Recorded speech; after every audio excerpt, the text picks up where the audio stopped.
Nyameng ake kenu nyameng ñinum programme oti mum binalale Gambian Talents TV arabo araba ka botalan nani foka jitala luluka nin ko aka kenu nyameng ñi ado ni ciosano le fere nin ko ado ni ciosano akita ko mu yalon ka mabotale nañu jamano molo mu yalon ko fa ya ado ni ciosano lo mbake molo mu yalon ko fana ya ado ni ciosano lo bari man fin kankuran wala maño bito hani fo kaseboyo nte kadi ture mbina lalije ko kuwal natale mungu buka ado ni ciosano la kuwala anin Gambian Talents TV ado ni ciosano tamabulale koteke albulan noma kona fale nyame arabo arabalo ado ni ciosano anin te ture muso fen tamabula koteke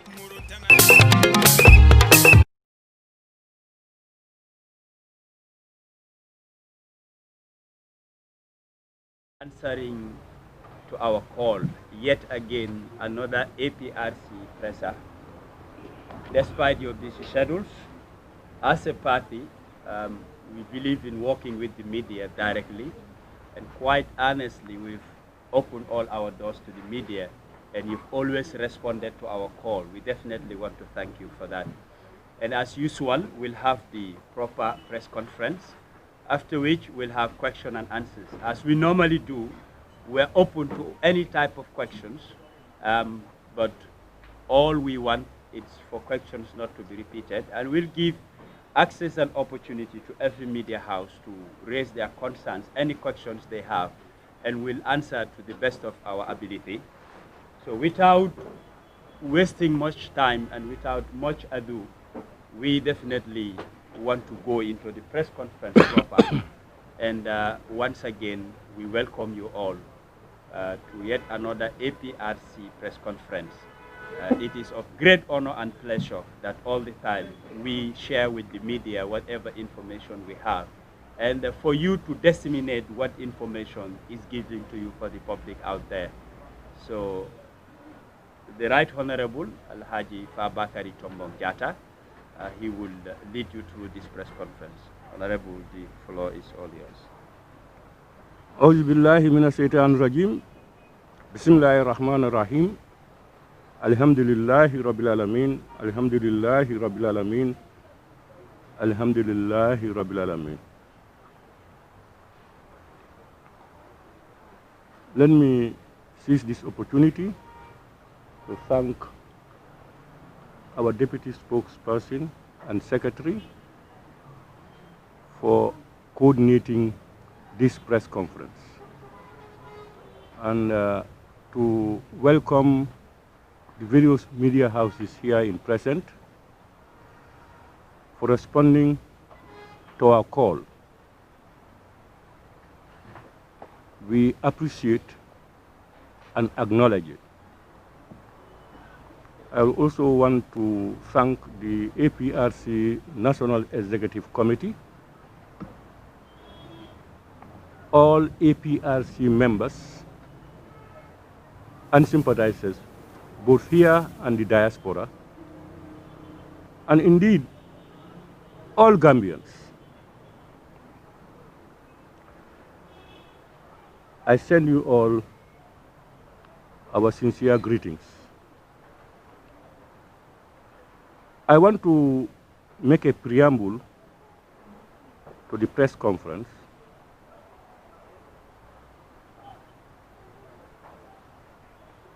I want to make it abundantly clear that we, the membership of the Alliance for Patriotic Reorientation and Construction, are God-fearing. We believe in Allah subhanahu wa ta'ala. We are true to our conscience. We are disciplined, and we have respect for authority.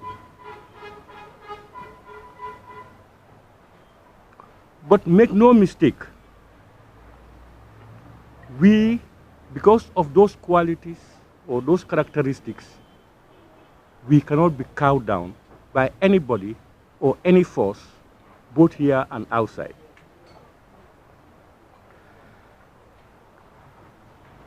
We are resolute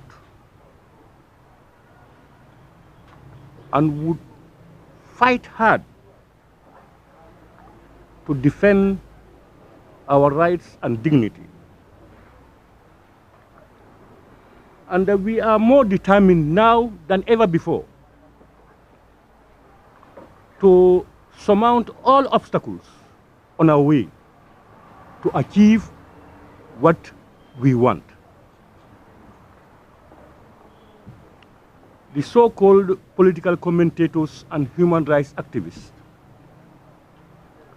like Nyan Jan and Madi Jobate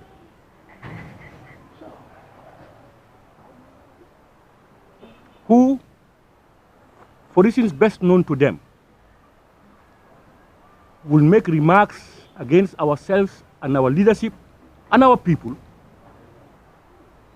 and expect no response from anybody.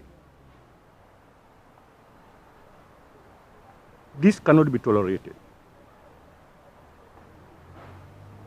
Madi Jobate, in passing, who represents the Westminster in trying to ensure democracy and rule of law, we all know, is partisan in all his endeavors, ever since, for the past 20-something years.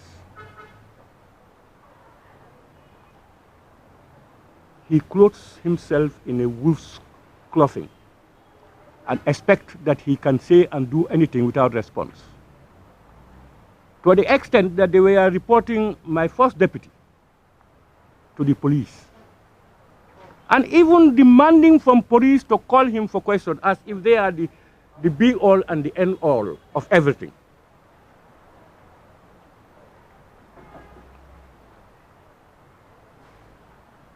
Let nobody take us for granted. Let nobody take our discipline, our respect for granted. I said we are Gambians, we are God-fearing, we are disciplined, we don't want any problems in the country. But don't take us for a ride. I will make a special comment. Instead of Usman Rambo, I will myself take the lead in dissecting what these people are doing and exposing them and even asking them. We will do anything possible to respond equally or more to whatever they do. That has to be made clear.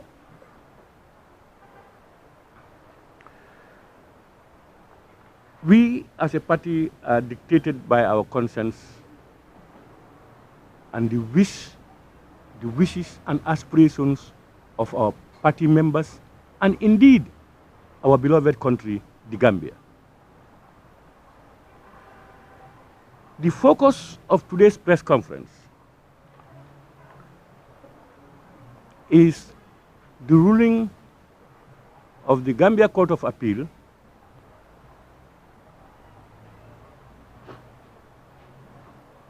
that is M.A. Garafi versus the Attorney General, the subsequent response by the Attorney General,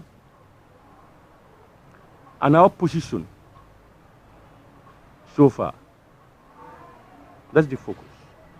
That will not limit you from asking any other question that we might have left out. As Dudu said, we don't close down. People may ask any questions they want to ask, and we will do our best to answer all the questions. Now, I want to make a contrast as to what the key ingredients of the judgment versus the response of Attorney General Batambedu versus who is Batambedu. We must look at it from that perspective. To this end, before I go into the details, I want you, the various media houses, to make your judgments, and those listening. I would just want to read what Batambe do, his response to the judgment, just some quotes from it. I will go into the judgment and I will now lay out who Batambedu is. He said, meanwhile, consistent with the government's strong commitment to respect for rule of law, all sale of properties flowing from the Ghana Commission recommendations have now been suspended in deference to the ruling of the Court of Appeal until the final pronouncement is made. But he said this. He said, the government notes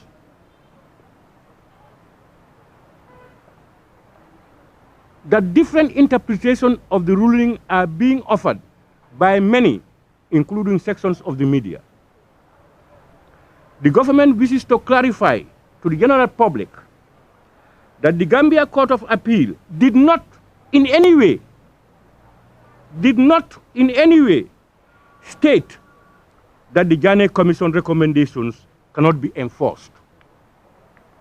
Did not state in any way that the Ghana Commission recommendations cannot be enforced. Rather, in a departure from long-established practice in this jurisdiction, the Court of Appeal held that an additional legal step needs to be taken by the executive in order to execute some and not all of the recommendations of the Commission of Inquiry, such as the Ghana Commission. Indeed, the Gambia Court of Appeal has accepted in the said ruling that the position arrived at by the court in this matter is a novel. The government, however, disagrees with this position by the Court of Appeal and intends to further litigate this matter.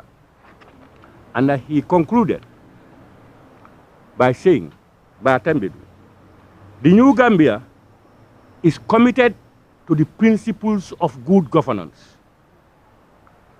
and rapidly gaining recognition around the world as a bastion of democracy and a judicial independence.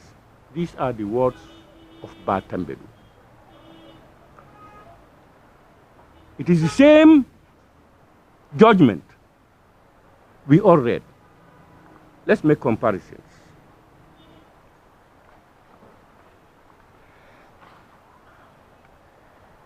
In the judgment, Justice Njai said, a commission of inquiry does not and legally cannot make a judgment. A commission of inquiry does not and legally cannot make a judgment. Very clear words. In other words, he continued, a commission of inquiry cannot legally render a binding decision which may be executed or enforced as it were a judgment or order. Cannot make it a binding decision or enforce it as if it were a judgment, that's a court-given judgment or an order from the court. Batambedu said the judgment did not say that. Justice Njai further said, the adverse findings and recommendations of the Commission of Inquiry are merely advisory and not conclusive and binding. The adverse recommendations are mere recommendations and not conclusive, neither binding. Justice Njai, in his judgment, weighed against what Batambedu said. He further noted that Commission of Inquiry is part and parcel of the executive and not part of the judiciary, thus not an adjudicating body. Commission of Inquiry is part of the executive. It has nothing to do with the legislature or the judiciary. And therefore, it's only the judiciary that can make judgments that can be enforced and executed, or orders. This is what they are saying. The appeal court quoted and relied on a Supreme Court judgment, Fayal Ghanem versus the Attorney General, with the Chief Justice sitting. That's Hassan B. Jallo, the current Chief Justice.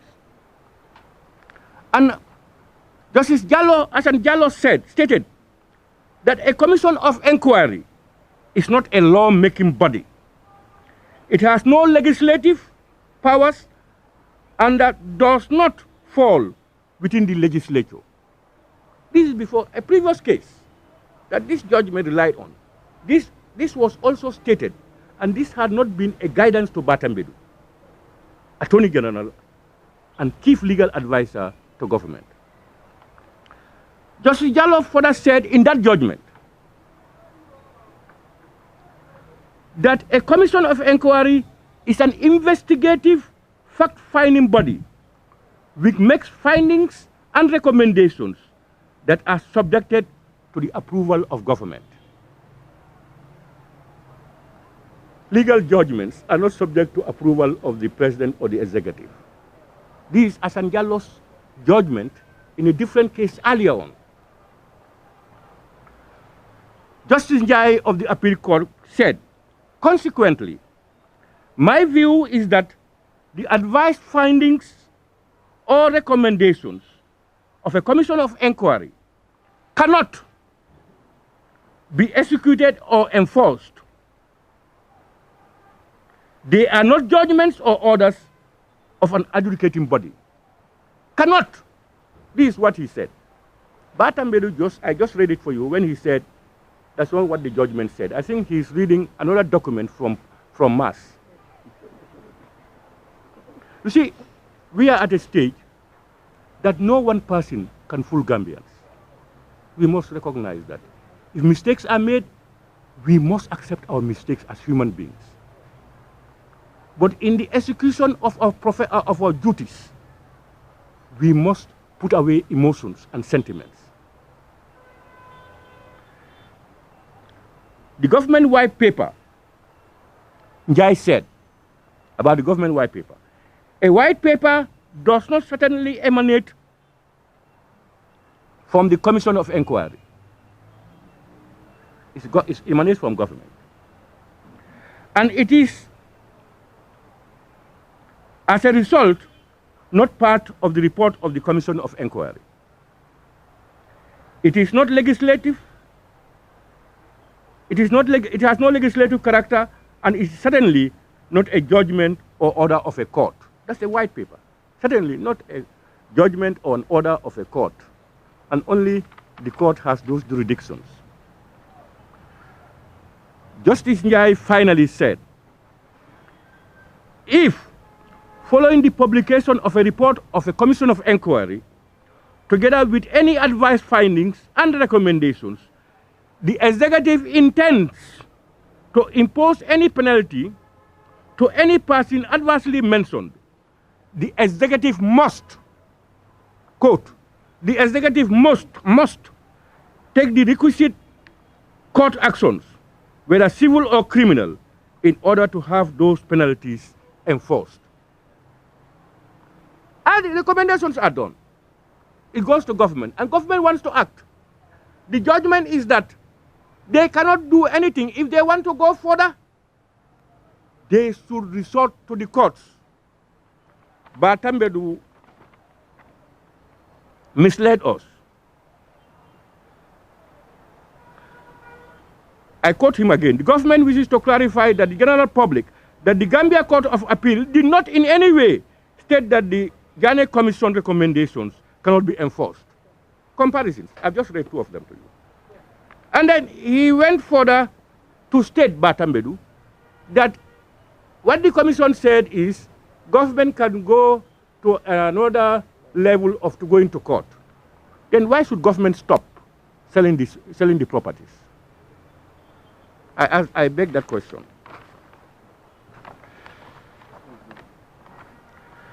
And the Justice Njai finally concluded, just concluding now. He said the 1997 Constitution and other laws of the Gambia do not provide for the suffering of liabilities by persons against whom advice findings are made by commissions of inquiry. Justice Njai, I read again, the 1997 Constitution and other laws of the Gambia do not provide for the suffering of liabilities by persons against whom adverse findings are made by the Commission of Inquiry. It cannot just be automatic. Commission says this, you go and implement it. These are what we are, where we are today. Various reactions came out. Key amongst them is Almame Tal. We all know Almame is a lawyer by profession, but a disappointment by all standards.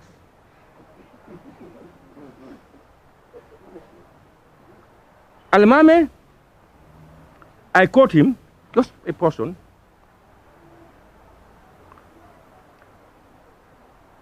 Attorney General should not have suspended the sale of properties and assets belonging to former President Yahya Jammeh and others, despite the appeal court ruling. Reasons: this is just one case. Every other case will be subjected to the same scrutiny. What he was trying to say is, this is Ghanem versus Attorney General. And therefore, if it comes to Yahya Jammeh or Fabakary, we should wait for that. If a lawyer can talk to Gambians in that sense, I will be most disappointed for any Gambian to seek for any legal advice from that person. I'm not a lawyer, but I challenge him on this issue. The ruling states categorically, not the Commission of Inquiry cannot enforce orders on Ghanim.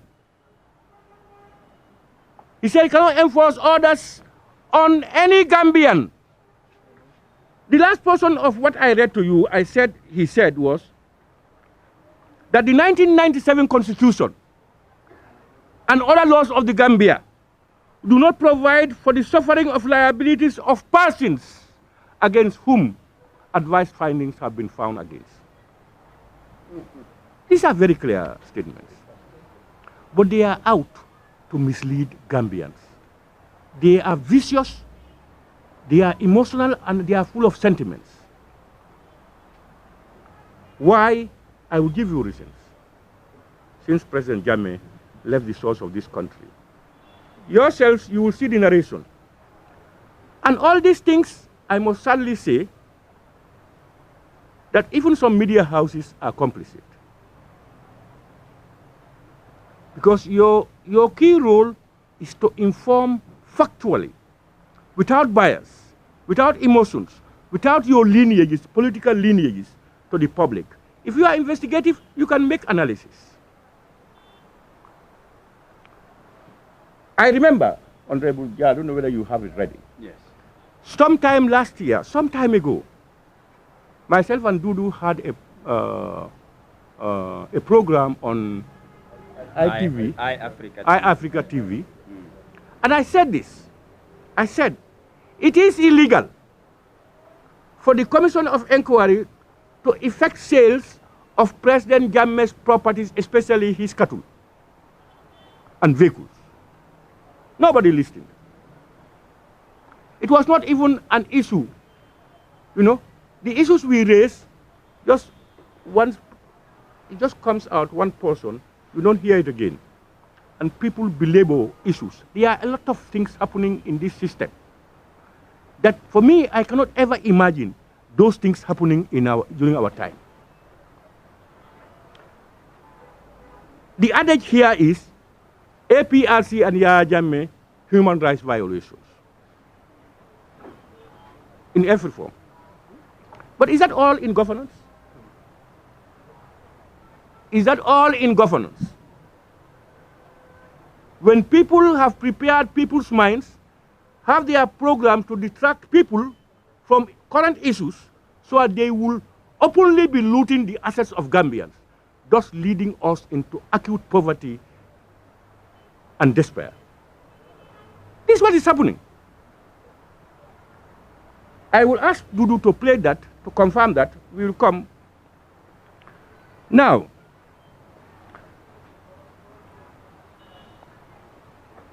I now ask the question, why were AG, Attorney General Batambenu and his cohorts busy on the smear campaign against APRC, Yaya Jammeh, for that matter, since former President Jammeh left the source of this country? And I ask for us all, listen. If I am lying, you can say it in your papers. I am saying that the main reason was to distract us, Gambians, focus us on Yaya Jammeh, his killings, his looting, APRC, how bad we are, whilst they are looting civilizedly our resources, enriching themselves, playing on the minds of Gambians. I will prove it.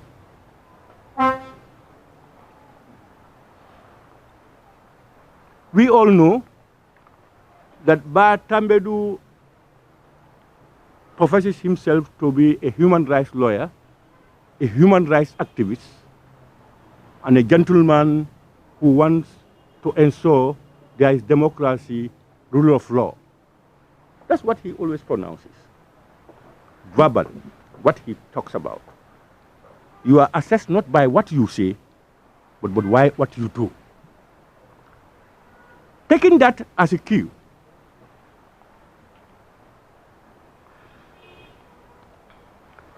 I believe that Attorney General Ba Tambedu is a blot on this coalition Barrow government. Just like if you take white sheet and you dump charcoal or ink on it, it's a blot on it for many reasons. And therefore, he does not have the moral compass. Because of the reasons I will adduce, Ba Tambedu does not have the moral compass to talk about President Jammeh or APRC as to our bad deeds. You cannot be a criminal, more criminal than us, and you want to tell us you are criminals.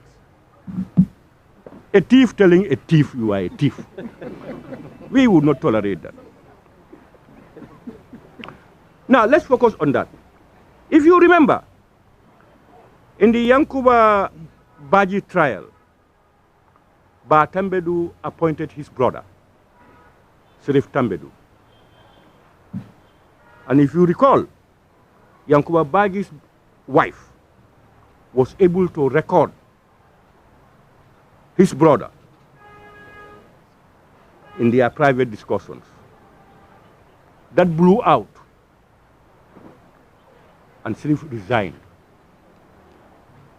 Honestly, if I were Ba Tambedu, I have the guts to appoint my brother. Honestly, I would resign.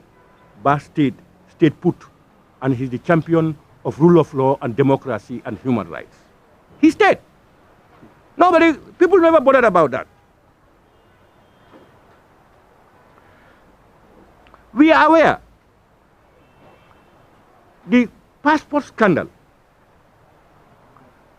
Ba Tambedu is the Attorney General and Minister of Justice, at the same time the Chief Legal Advisor to the Executive, basically to President Adama Barrow.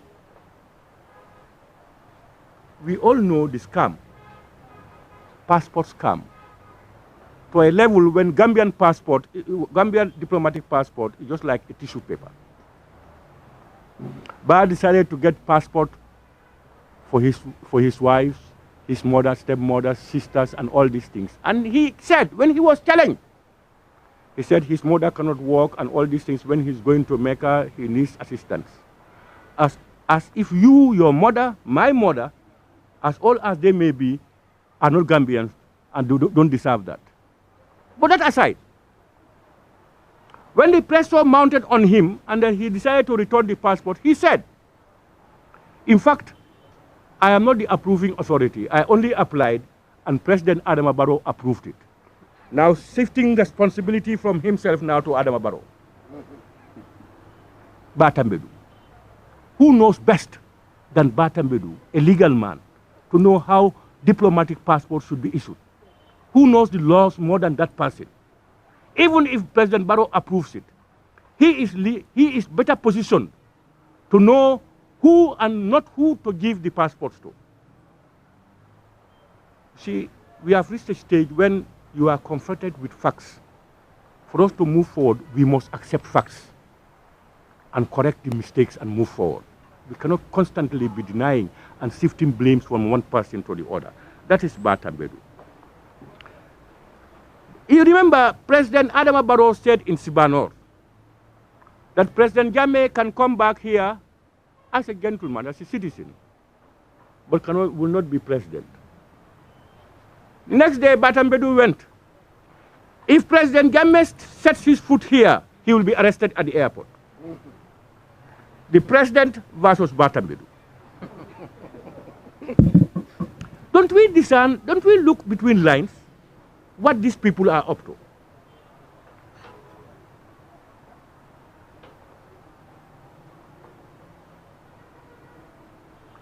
He, Batambedu,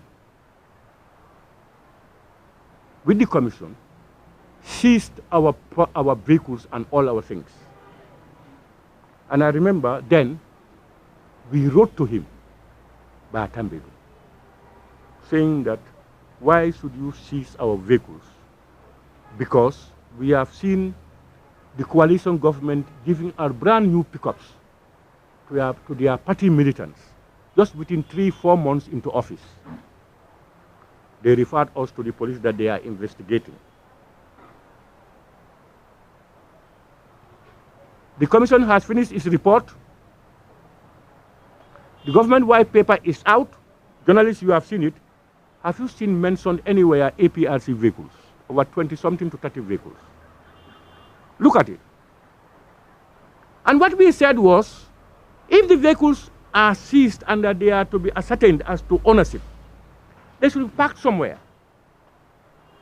If judgment is that they are owned by the state, they take it. If they say 5 are owned by state and the rest are owned by you, they act on it. But you cannot find, from the time they were seized, you cannot find those vehicles anywhere. Anywhere. Some are repainted, some are sold outside. Anything has happened. They don't even know where the vehicles are. The champion of democracy and human rights, and a human rights activist.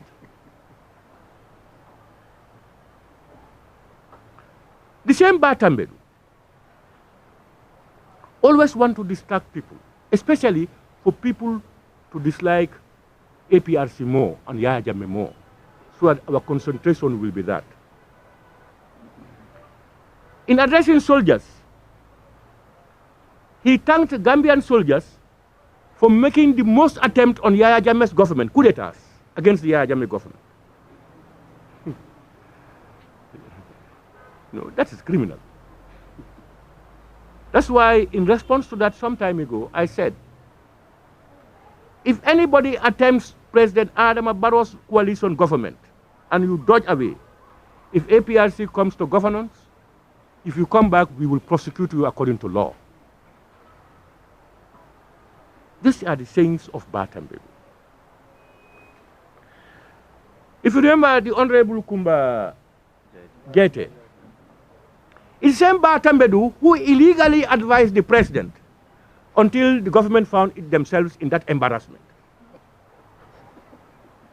Legal mind, legal mind. I'm just giving you a synopsis of who Batambedu is.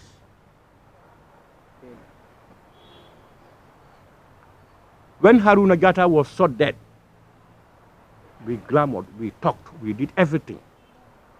Batambedu is the Attorney General and Minister of Justice. To date, have not put up any inquiry into his death, nor did they even have the courtesy to pay a courtesy call on the family, the young family of Haruna Jatta, as if they are not Gambians. Ismail Tamba was shot in Kanilai by a soldier. He almost died. Not one investigation. Is that the man who is the champion of human rights and democracy? Or is he the man who has an agenda? That time will tell.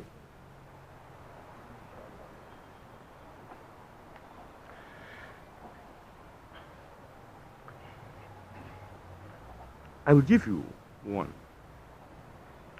When the commission started, just starting, there was time they seized our vehicles. There was time they seized President Jammeh's cattle. I will give you a very good story. Seized it. It was then estimated that he had over 7,000 cattle. The receiver, the court-appointed receiver of Jammeh's properties then was Augustus Prom. We know Augustus Prom. The firm, the auditing firm, I have the opportunity to work with them. They are professional, honest and decent, and always dictated by their conscience. Batambedu, for whatever reasons, the court-appointed receiver was removed, and he appointed one Barry as receiver, Alpha Barry. Some say it's a friend to him. Question mark, why? I know Augustus Prom, there are certain things they will never take it. But see what happened. Out of these 7,000 cattle,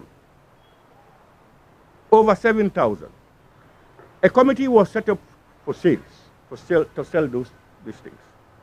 The committee only found 720 cattle to sell. 720. And out of that, the proceeds, 8 million plus, it was said to be lodged into the account. Unless they put it back tomorrow, but it was removed. Where is the balance of the remaining cattle?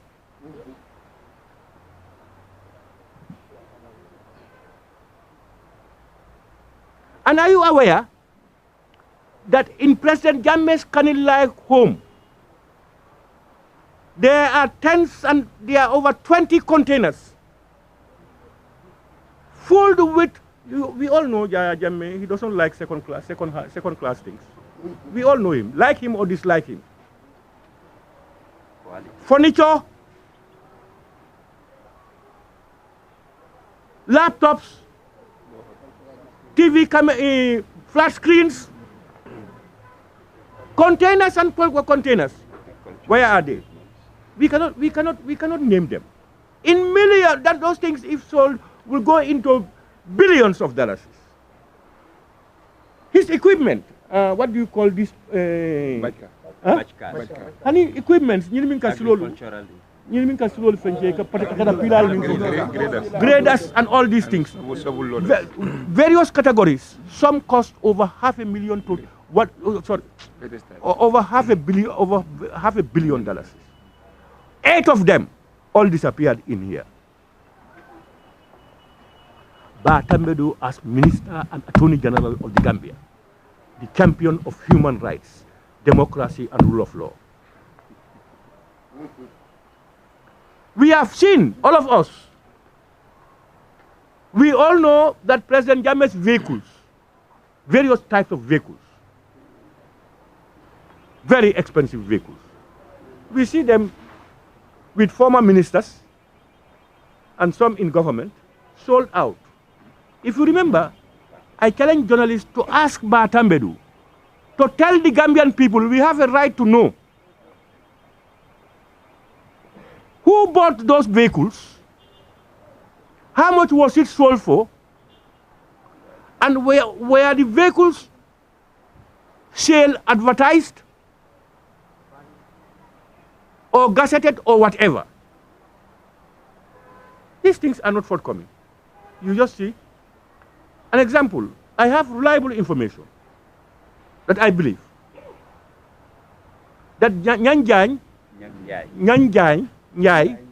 who is always blabbering about Yaya Jammeh, if he gets him, I think he will kill him, It's one person who bought President Jammeh's Mercedes-Benz that's worth over $2 million for $100,000. Range Rover. $100,000. You think that man would like Yahya Jammeh to come back? No.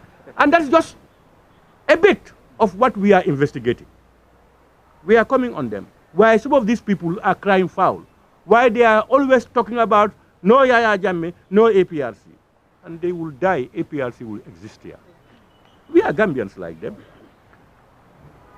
As I said, journalists, I said some of you people are complicit in the whole saga.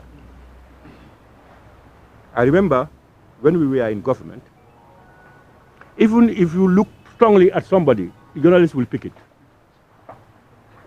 But today, you see criminal activities, looting, open day looting in the country.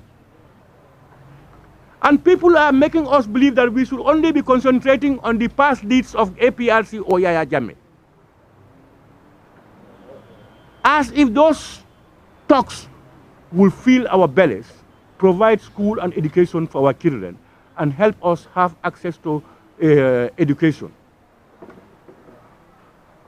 We said at the onset, that we as a party are in agreement for them to look into the activities of APRC. But we said, independent-minded people. Look at the composition of the Ghana Commission. Ghana himself and Ami Bensouda are victims of the Mama Fatuma Singate tax evasion inquiry. You ask them to come and investigate President Jammeh. Look, we don't have other Gambians. We remember the TRRC when we talked about Alaji Barrow, who was a coupist in 2014, December. He ran away, convicted in America. When he was coming here, cabinet ministers gave him a red carpet welcome at the airport. A coupist. However much you may dislike the person of Yahya Jammeh, love the Gambia. Under no circumstances should we tolerate or accept military coup d'etats. People lost their lives. It did not stop there. He was taken to the TRRC to work in the investigation of APRC and Yahya Jammeh. The same person who used a gun and failed, now you tell him, use your pen. Easier. These are all evident. The issue is, while they are continuously trying to tarnish the image of Yahya Jammeh's smear campaign over the years, you will have all seen it. When we started in 2017, you dare not even tell somebody APRC. Nor can you wear an APRC t-shirt or symbol. People were scared. But Allah subhanahu wa ta'ala wants truth and will always protect those on the truth.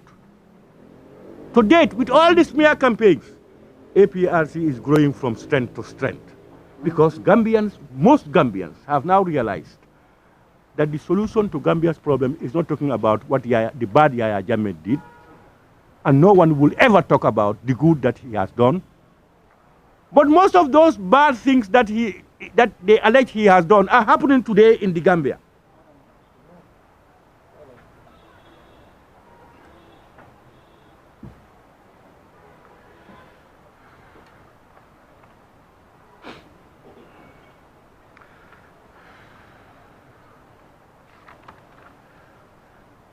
I want to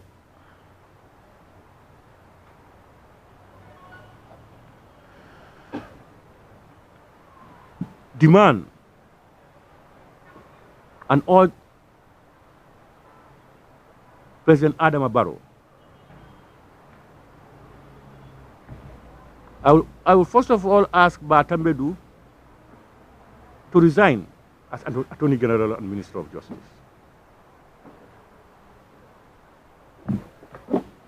He has failed the system. He can only talk loud and big when his actions are as small and minute as an ant. His behavior does not conform to the position of Attorney General and Minister of Justice. As Attorney General and Minister of Justice, despite whatever might have happened, you should be independent, you should be less emotional, you should be professional and honest.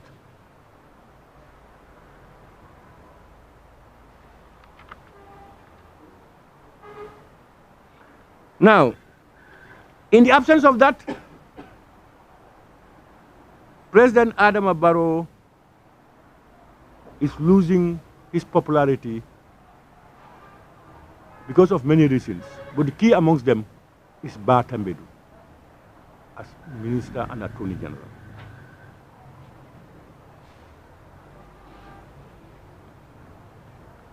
Therefore, it is not only enough to stop the sales of properties of those adversely affected at the Commission of Inquiry. The court has said it is illegal. So whatever Ba Tambedu and his cohort have done is criminal and illegal. That's the decision of the court. You don't only stop it, you must tell people where are those properties, who are there, are they on rent, have you rented any of them, who is collecting the money, and return those properties to their owners until otherwise decided by the court.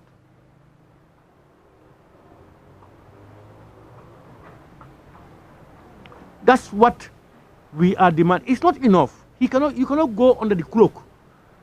This judgment is the biggest disgrace to Barrow government.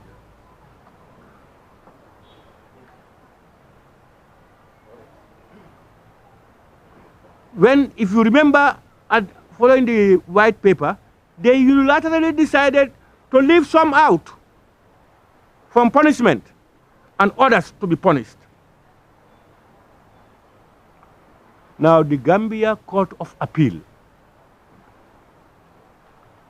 has categorically stated that sales of properties of those affected by the commission or whatever are illegal, and whatever is there cannot be enforced or executed. So what I am saying is Ba Tambedu must bring back those properties to their owners. Because I remember they were busy going around removing people from President Jammeh's properties. Very insensitive. Very insensitive. Even if they were to be seized. You have poor people living there. Why? You should have the milk of human kindness. You are a leader of a people. Wherever you have leaders, you know that it's the people whom you are leading, and it's the people whose interests you must protect. This is what they did here when they took Jammeh's tax dollars from farmers and youth groups and all these things, only to go and sell them to individuals. Just look at those things.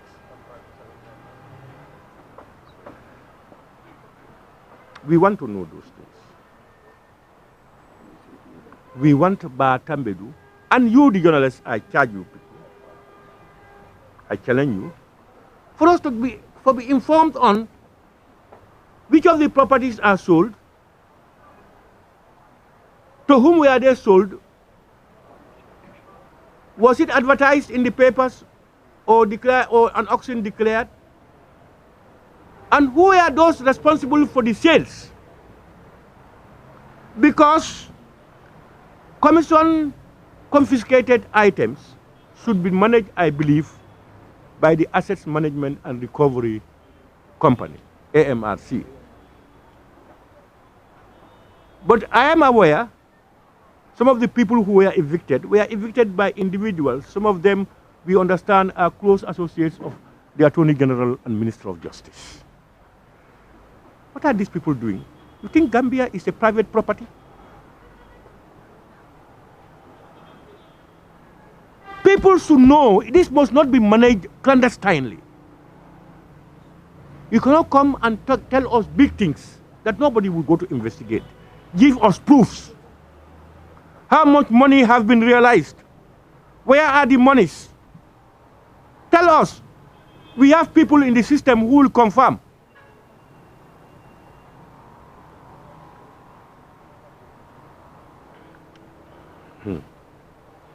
So I will try to make. I know there are certain issues that people may want to hear. I have heard over the air the European Union resident representative in the Gambia. He said he was fighting for the cause of the LGBT, the gay people, and went further to say that why the EU is giving government funds is for them to protect those people. Honestly, even if I had agreed with them as a government, and you come to belittle us like that, that day you will not spend the night here. You see, this is how much the Barrow government is seen by the West. And this is all the more the difference between this government and the APRC Yaya Jammeh government. He does not and will never succumb to pressure at the expense of the average Gambian. You call him a dictator, a killer. There are worse killers and worse dictators around the globe, and they are called Democrats. We know it. APRC government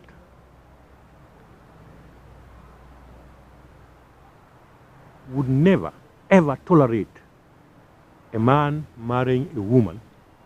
Sorry, a man or a woman marrying a woman. If that happens, all of us would not have been here. If Adam was created with another Adam, that was going to be the end of the world. You will not have offsprings. They are able to do it because man married woman. That's why they are able to come to this earth, and now they decide to go. It will never happen. It's against our values, our norms, our culture, and our religions.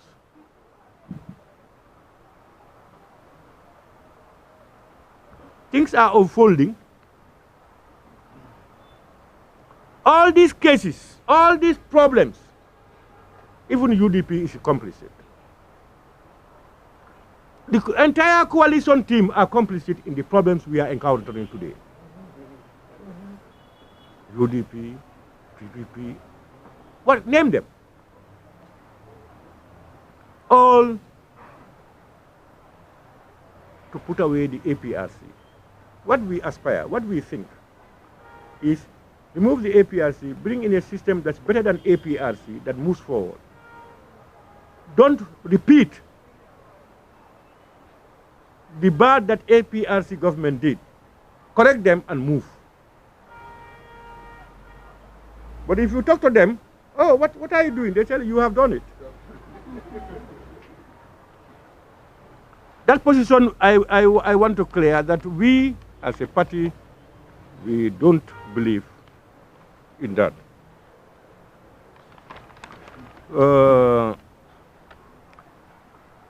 I was also touched when I heard the Honorable Minister of Health. There were no serious follow-ups on these serious allegations. This COVID-19 issue, when he reported to Parliament and he was under pressure. He talked about government officials being corrupt. The minister himself was corrupt. They were inflating things, doing everything to squeeze out money. And remember, government veiled from our travel vote, no more travel. And we had concessions, lease loan concessions from people who lent us money. We are no longer paying those monies. And some other things, they put aside money that they are now distributing as rice and this thing. My worry was, those monies should have been appropriated first. 1.2 billion, whatever. Tell us how you, tell Parliament, who are our representatives, how you use them. We are going to use 250 million to compensate shops that we close. We are going to buy this number of rice. We are going to buy drugs. We are going to buy vehicles. We are going to give allowances. We are going to whatever. Break it down and our representatives will approve it. But when they go to use it the way they want, and you want to do oversight, it becomes difficult. Because if they decide to buy 20 vehicles, you cannot tell them why 20 vehicles. A budget is meant to regulate, so that when you come, you tell them to buy 20, and you find they bought 12, 10, you find 12, you can now ask. But what is clear is that for whatever reasons, there is massive looting of our resources within the system.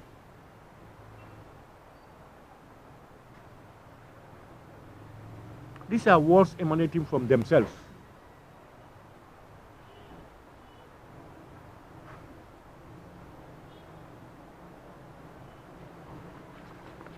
And the other, probably the final one, I've talked about that one.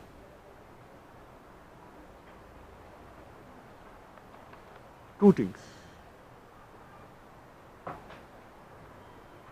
The Independent Electoral Commission were complicit. Things went wrong. Just to get the APRC out. And key players are, of course, the IEC, most of the independent, the IEC chairman, who himself said clearly and categorically that he is happy APRC is out and Yahya Jammeh is gone.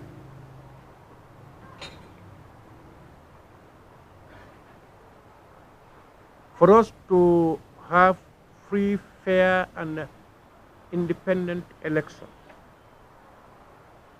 we demand that more independent-minded people, honest, sincere Gambians,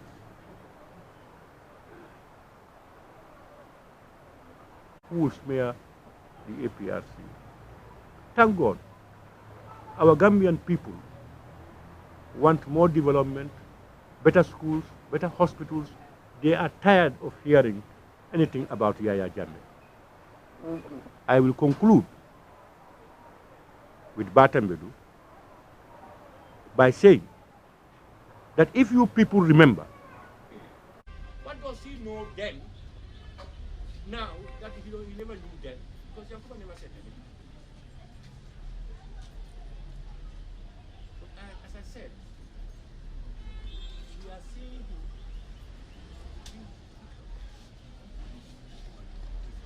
I'm happy that he is old and desolate.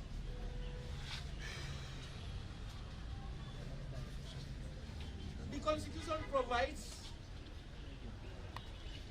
that's 1997 Constitution, which according to the Bushbat is the law of the land as of today. Provides that no commission, no court, no order, no judge, no person can look into the affairs of that period. During the military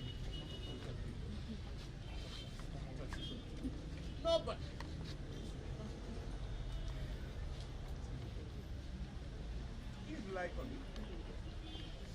My worry was, why don't you start from 1997? Come on.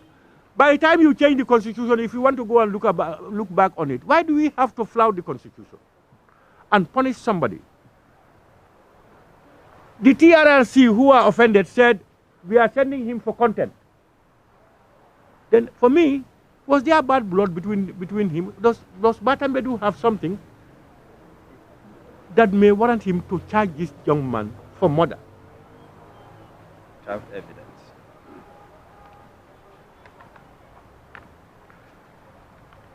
I will conclude. I deliberately made it the last issue. That is I know you people are ready to ask questions, and that is going to be the rumored attempted coup d'etat. You know, I never wanted you to ask because my response will be harsh, a little bit. If you remember, during the impasse, Bokarsi and others were saying their people are coming to come and get Yaya Jammeh. Coup d'etat is coming. Yaya Jammeh is gone under the bunker and all these things. They were saying a lot of things. People were saying a lot of things. And nobody was attaching those people to any political party.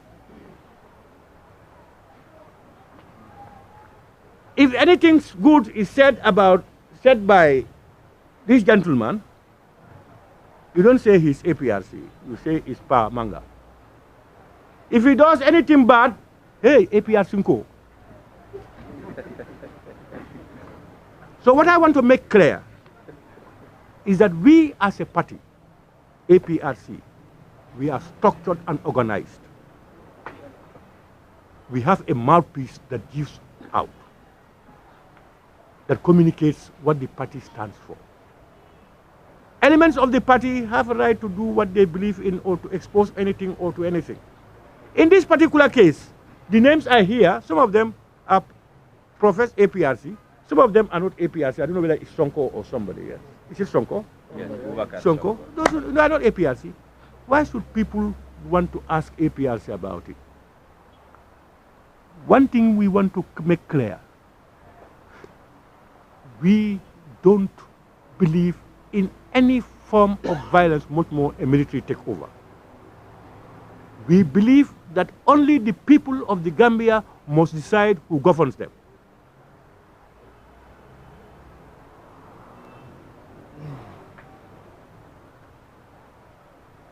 So we are tired.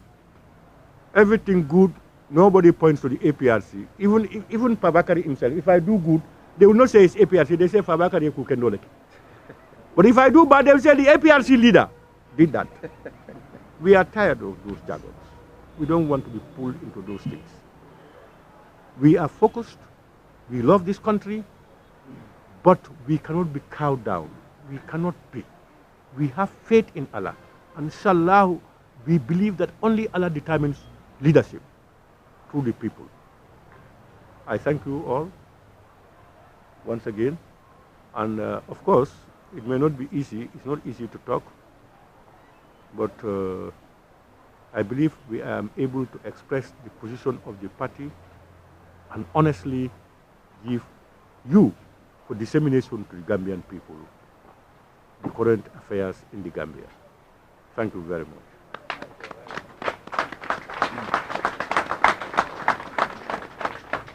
Thank you very much, the Right Honorable Alhaji Fabakary Tombong Jatta. We'll quickly go to question and answer session. As usual, raise your hand up before you put your question forward. Introduce yourself and which media you represent. And again, one question at a time. You'll be giving another opportunity if you have a second question. And one media also at a time, so that everybody will have the opportunity to ask or to put the question they want to. Like I mentioned earlier, you're free to ask any question, whether it is captured or discussed during the presser or it has been left out. You're free to ask any question and we'll give you the answers you need. And please, let's not give statements. Let's keep the question short and precise so that you'll get the answers that you need. Hands are raised up, and I will start with that lady right opposite. Your name, with media you represent, and you pose one question at a time. Thank you.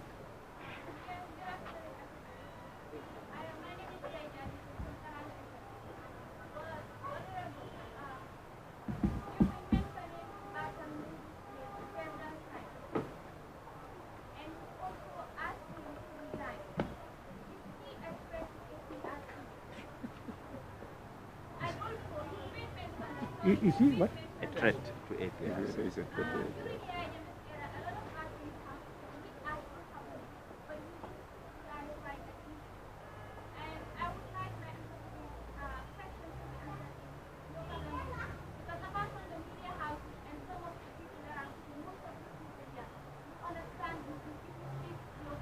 Yeah, I will answer you in English and then come to Mandinka. I've said a lot about Batambedu. Is he a threat to APRC? If you analyze my statement, nobody can be a threat to us. You can only be a threat to us if we are wrong and you are trying to punish us. Batambedu is a threat to Gambia. I have enumerated some of the activities of Batambedu. Do you like those things happening? We Gambian love those things. We are talking about transparency, accountability, and probity. We are talking about the dignity of the man. And the man is a human rights activist. Now, how can we have all what I have enumerated happening? It's not happening to APRC. Because the money is to be taken, if they are not going to give it to APRC, it's to be plowed for the good of the Gambia. And I am confident, I am 100% confident, that if President Jammeh's properties or articles were sold and the money spent on Gambians, he has no recourse, no problem.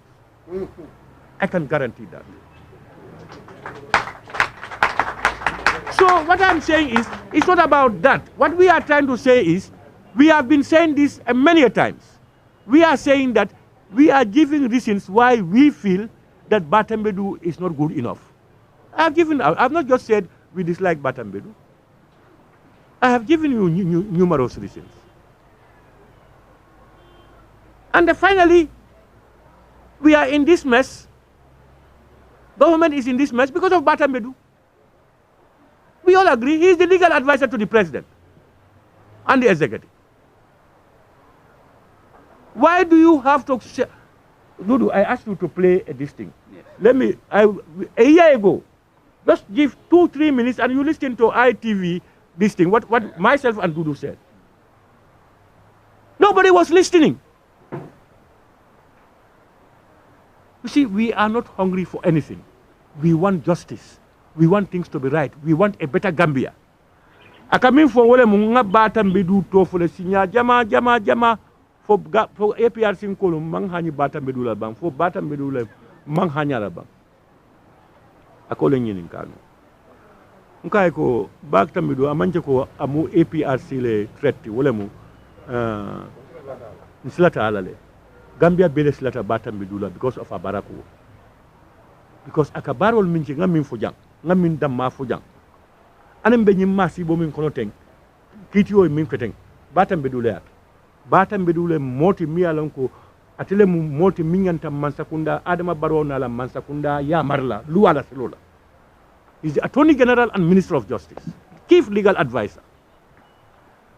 Kumba Gate, Honorable Kumba Gate la kuwa gana by new misli nyin kuwa fanan kare ganen tolu nga fulan fam batata nga dia molke min dia ta ya ko leke drop nko ali kamin fanan ke nko ni sol mi wafi ta jumale wafi ye wafi jumala because nga moy ko modol be keri ne mi yalon ko be nyimman sakunda ko ni su korol le bebu so kanyi ngunu be bay yenana ya fonye ko nyini skari ngole wafi la balle nyin don sang module nyin don sang nga wafi ngine la mol yalon. We have a right to know. It's not secret. Motolu, and all these things. His second question was... you said in the past, crimes happen and still happening. Yeah, ako fanang. Nko. Ika yaja me noma minna ko ay kukuringol lek. Ika min foko yaja me wollek. Udol be ke kanjan. Ansai. Ako, ma itandi munem wo kuold. You see, what we are trying to do is to say what you people are saying. Because we APRC, we are proud of Yaya Jammeh and the APRC. That's why we are still there. And I've said it in my various interviews that there is no amount of pressure or whatever that can change us. Because we have seen everything. It happened when we were there. It happened in our presence. And I further said, yes, we were not a perfect government. We erred. We made mistakes. But our good far outweigh our mistakes. But nobody talks about the good of APRC or Yaya Jammeh here. And most of you youths, the door to heaven, opportunities came through the APRC government. Today, as opposed to before, we all know. But yet still, you have the right to your choice. But what we are saying is, they are saying Yaya Jammeh stole all the money. They are saying Yaya Jammeh killed all the people. They are saying human rights violations of various kinds. I am saying, if it is killing, if you say Yaya Jammeh killed, this government killed. If you say Yaya Jammeh has stolen, this government has stolen. If you say Yaya Jammeh has violated human rights, this government has violated human rights. But what order did Yaya Jammeh do that this government did not do is the good things of building schools, free education, electricity, roads, infrastructure, everything you can imagine. Thank you. That's the difference. So that's what we are saying. We are not telling anybody that Yaya Jammeh or APRC in Tolumu Alalti, we made no mistakes. No. And I will assure you there is no government in the world that is perfect and does not make mistakes. None. Our ability to reflect on the past and put in measures to prevent recurrences of our mistake is the best way forward. That's why when we came, we said, APRC, we looked back, we looked at what our activities ourselves, honestly and sincerely. We saw our strengths and we saw our weaknesses. And we told people that come another APRC government, those mistakes that we have seen, we will put in regulatory frameworks that will prevent a recurrence. And our strengths, we will consolidate and expand them. We said this. And that's the only way forward. You cannot turn the wheel backwards again. We cannot. Thank you very much. So that's what we are saying. Thank you very much. Before I take the next question, let me repeat. One question at a time. If you ask two questions, one will be answered. I said ask one. If the opportunity comes, ask another. And the answers cannot be both in English and local languages. It will definitely consume time, and people have a lot of questions to ask. Next, I'll give the opportunity to Mr. Jao. I'm coming to all of you. One question at a time. For the Point newspaper.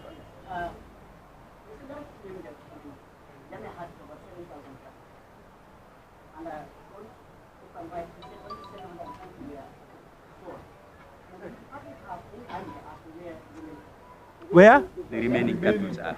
That was my question to you, the journalist.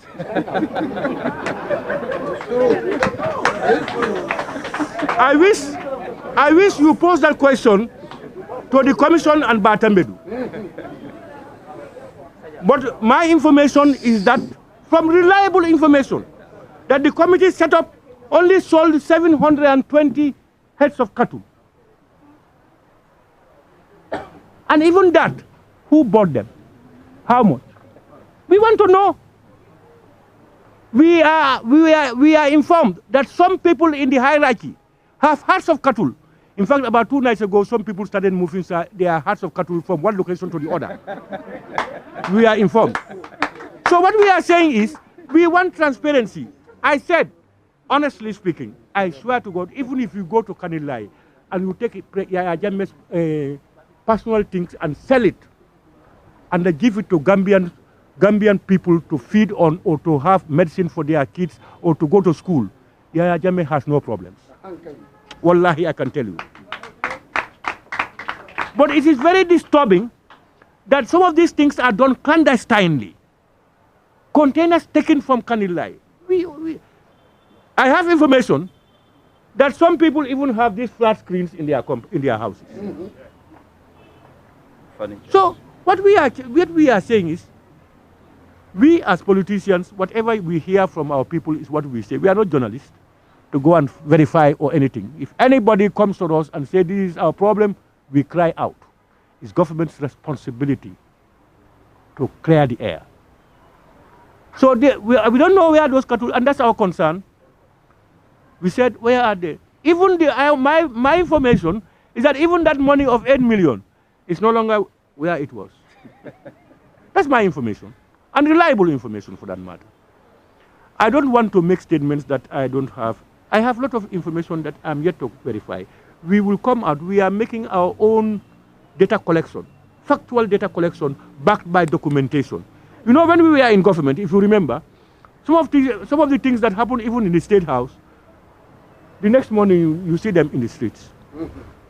Now, as they are talking, we get the information. And we are getting documentation. We are collecting data and documentation. Thank you, Andrew. Next question goes to Yankuba. Where? Foreign newspaper.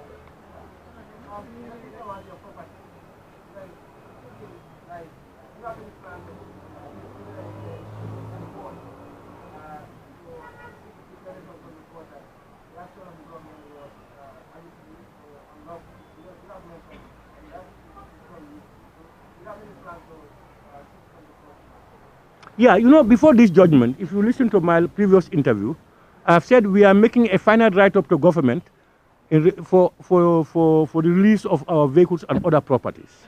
In the event they don't do it, we will resort to court. I think people captured that. Some journalists captured it. Yes. And now the write-up is almost finalized, and we are sending it to government. But thank God, a court has also even given us, in hindsight now, that it is illegal for our vehicles to be seized. It is illegal. Now what we need to do is to enforce that our vehicles be given to us. And for the return, not only of those things, for the return of the assets of those whose assets were confiscated. You see, we must be very careful here. And you journalists have a fundamental role here. Because here, these people have already sold some properties. It means they have sold it illegally. Now they may want to resort to court to legalize it. That in itself is illegal. You cannot make something illegal through an illegal way, because what they do now is to return. It is determined that it is illegal. They should return those properties. 1, 2, those that they have sold, they should give back and then get those people their properties back. If they want, let them go and do their. Let's go to court. If the court decides otherwise, then they can come back. But so far, what they have done is illegal. They have tormented people, they have punished people, they have tortured people, they have denied people, they have disgraced people, and that the court is now telling us that it is illegal. And I told you, Batambedu interpreted it differently. And I know you people now, you will make a comparisons whether what Batambedu said is what is true according to the judgment. I want to see that in the papers. Or what Fabakari said is the truth. One of them, either of us cannot be saying the truth. One of us must be lying. So I think journalists should be critical and make those analyses and come out with what is true from what Batambedu said. That this court did not say that they cannot enforce or execute it. Thank you. Thank you, Honorable. Yes, Honorable. Next question. Next question goes to Sankule. Sankule, working for the West Africa Democracy Radio. Okay. Dakar. Yeah.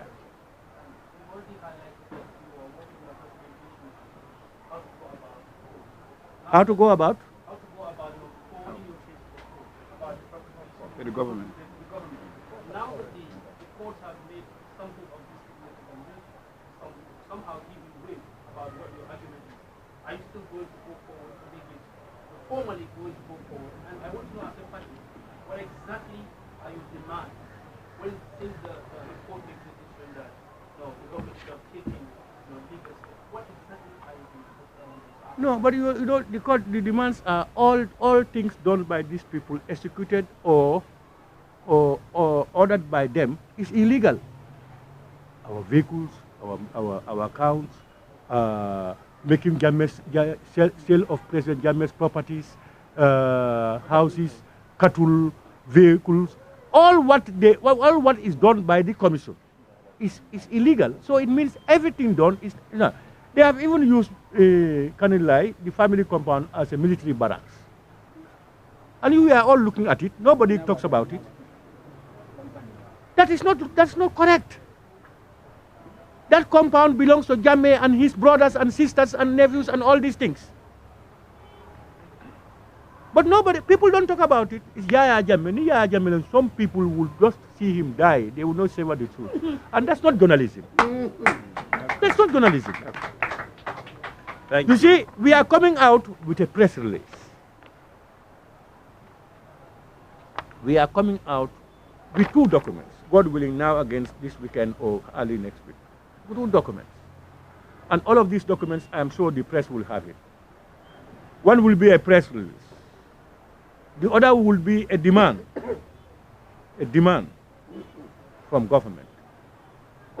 You know, I told you that we have completed writing to government. We just to distribute the letters to them, and that was our last move to get government action on what our demands. We said failure to do that, we will resort to court. Now, you know, with the current event, you know, we have to see what we do with that letter, noting this judgment, and we make our demands on government. And if they fail, then we resort to some other measures. You know, that's why we cannot release these things, because what we have got to give you, these events overtook it. When this judgment came out, then it means we are at least helped. We have moved 3-4 steps ahead. So now we have to synchronize the 2 and make one formal thing. That's why we cannot release it. But you will surely get it. Thank you, Honorable. Yes, Keba. I'll come to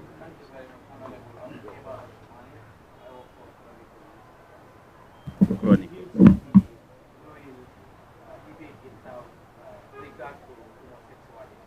I want to know the current position of the APRC as far as this matter is concerned.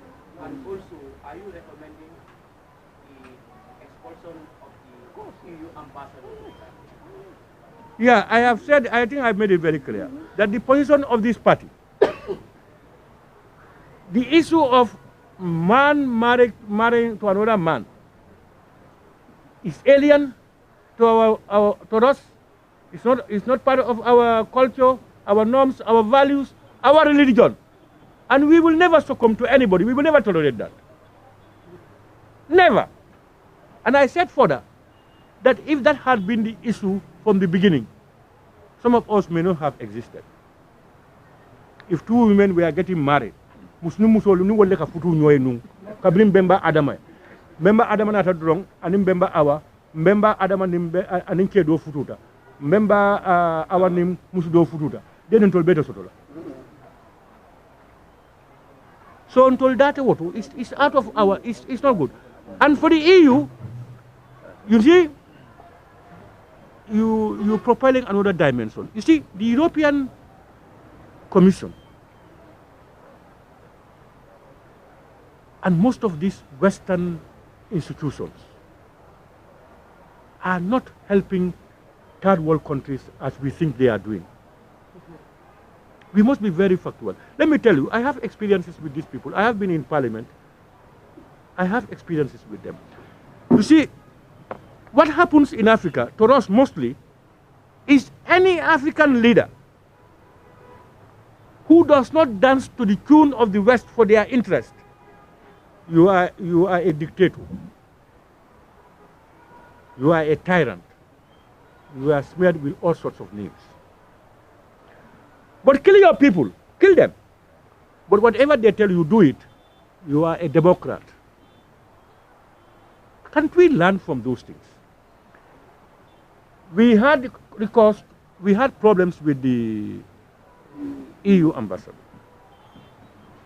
because APRC is a threat to them.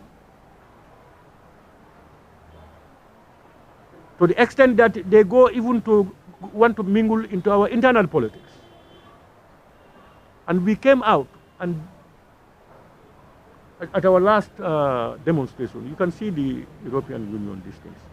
I'm sure that hammered him until he called me and said he wants to talk to me. For the first time since Jammeh left. And he came prepared to think that some of the comments made were made by some of our supporters. I said, this is the party position. They are not honest people. You see, all these deportations is their interest. How can we allow these people came here without permit, without visa? They took away our people. They did everything. And they come here and go up to now. Our few people there, they are not criminals. They want to send them back. And Europe was developed, America especially was developed from the back of black people. So what we are saying is, governments must protect their citizenry at all cost. So, but these people, look at the man, what he's saying. We are giving you money because we want you to ensure that gay rights are protected. EU ambassador ako hey mansakunda lal hakiltu den ka kodo dial la katul laftali musunum musu futuwa ninke futuwa aliyo bambal isu fontela mansakunda kono wosso mo ite laja wallahi you cannot treat us as subhuman beings. We are equals, just that you may have more than I have. These are facts of life, and these are the challenges you people have. But he left us alone. The EU ambassador is gone long ago. And we will never, ever go for gay marriage. Never. Thank you, Honorable. Yes, the sister right there. We have to do this. Block TV. Okay, please correct me if I'm wrong. I think I have one piece and article that gives the voice for the strike, saying that in order to put the federal government down, the APRC is willing to go into a coalition with the opposition. From the horse's mouth, can you please? No, Dudu cannot answer that. Thank you. Dudu is a spokesperson. He speaks on my behalf and on the party's behalf. Where I am there, he cannot talk. Thank you. You know that we are happy about that. You know, because what happened is Mandinkoloko niye siusoje kolontotala al noma turural lefiltala. You see, we as a party, we don't harbor grievance. It's a game of politics. You know, there is this adage, you have only, politics is all about interest. You don't have permanent friends. Somebody who may be your enemy may be your friend tomorrow. If you remember, Barrow and Usenu, Barrow, Usenu is everything. Godfather, you see, politics. But Dudu was very clear in what he said. He said, to put down the Barrow government, there is need for any other for people to come together with political parties, giving UDP as an example. We are open to dialogue with any political party, APRC. We can talk, no problems. We have an interest to protect. If we cannot agree, you go your way, we go our way. We don't put away anything.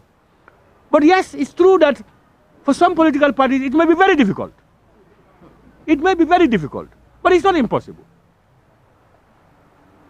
So we rest assured, the claims UDP, they are making noise out of it that we want to appear. We thank Allah because Before, nobody wants to see APRC, much more to work with APRC. If today we are a hot pancake, and we thank Allah subhanahu wa ta'ala, but we are going to remain consistent. Rest assured about that. Always the party's interest and Gambia's interest. We will never mortgage this country's interest for anything. Rest assured about that. But your concern, this was the talk of the town, and you didn't even came out to clarify. But you hear them, it's nice to say we have no qualms with anybody. We have no qualms. What we are saying is negotiation is about give and take. We will do our best on this thing. It may be easier with A than with B, or C than with D. That's true in all negotiations. But we don't rule out anybody. But don't take us for granted. We are the biggest. We are the biggest. And as we move towards election, it may not even warrant APRC to go into any alliance with anybody. We may be able to get enough people to get 50 plus 1. Because we know what we are doing on the ground. That's why there is this pressure distracting us, refusing giving us money, getting our vehicles. And you see, APRC is funded from APRC militants. All these people, none of them working. None of them. Where do we get the money? It's the people.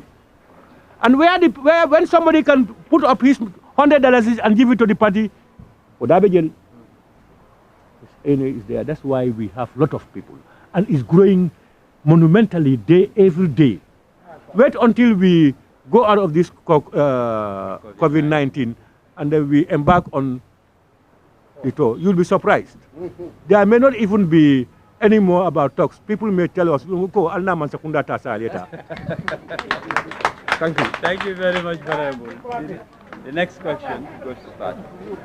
Sometimes it's not easy to clap.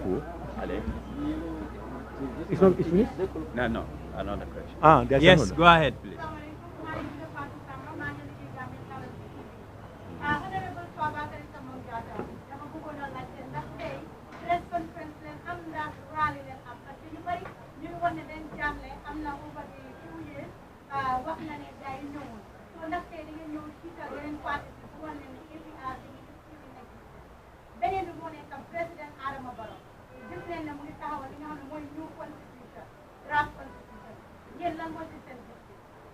Yeah, you see, APRC, thank you very much. How much problem APRC more?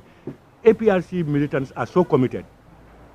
Soon, sir, I'm meeting with Dudu and this thing, people will come. And if we say, please, come and fill the buffer zone, I will just fold my hands, they will fold their hands, no money out, they will take their transport and fill the buffer zone. That's APRC. I don't know, that's the love they have. Now, I deliberately omitted the issue of the Constitution, the new draft Constitution. Why? Because, when the first draft came out, we had a workshop on it, and we made our submissions. Looking through it, some of those submissions, some of them are not corrected. The party is yet to, because of this cholera, we are yet to come together to make a determination. But from a perspective that I have seen, this constitution is a waste of money and resources. I had wished that the 1997 constitution was amended. Those that they think were omitted and could be added, let them put it in. And those that they think is not good enough, let them remove it. But spending $160 million for a draft constitution borrowed from Kenya? I don't know. We are doing our work. That's why I deliberately omitted it. We don't want to make it because you cannot tell people we don't want the constitution. You must give them reasons. Because we are identifying why this constitution we think is not good. But so far, from a perspective, my perspective, because they are yet to put their input, but is that this constitution is not the one. It's not the one. I don't know. Probably I'm yet to see some more other things. You know, I observe one thing in the Constitution. You have independent institutions are created. Independent bodies are created in the new Constitution. And those independent bodies, generally speaking, you know, are going to be for the drafters and the so-called intellectuals. They are the ones who they think would fit into those things to be appointed there. And when they are appointed there, to get them out, it's easy to put them there, but to get them out, you must go to hell and come back. And they are given powers more than those we elect, those whom we elect. There are a lot of, from my perspective, I am coming to have a special press conference on my own about the Constitution and my observations.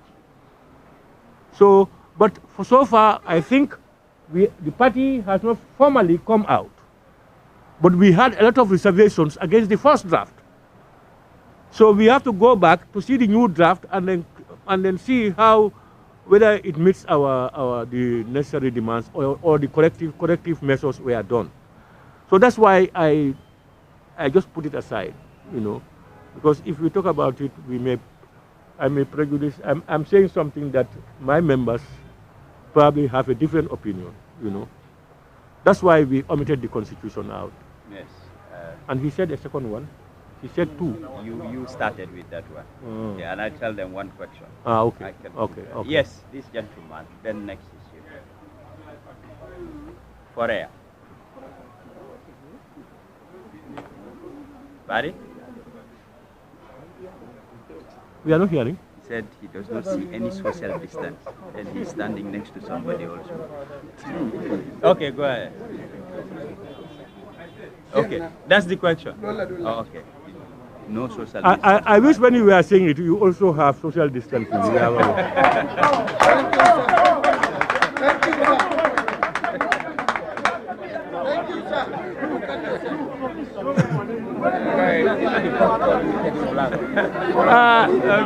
Yes, please.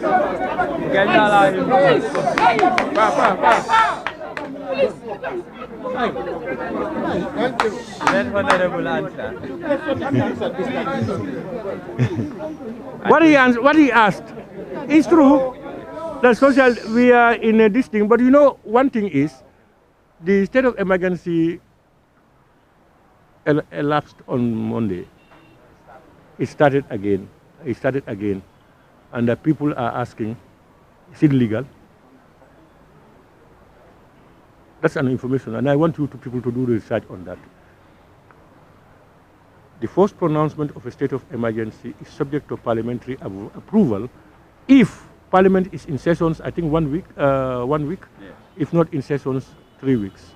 It happened, Parliament extended it. It collapsed, Parliament refused to extend it. President came back again and made another declaration. So that declaration not be subject to parliamentary approval? So these are arguments, but you are right that we should have social distance. That's for our interest. It's only difficult that we don't have it because of space. But we would advise that we try to encourage social distancing wherever we are. You know, what I said was, I wish if I were you, I was going to stand alone and then make the claim. But when you yourself is part of the problem now, it becomes difficult. Thank you. Yes, next question goes to you. What? Tabaku. Nabangko. Nabanko. Okay.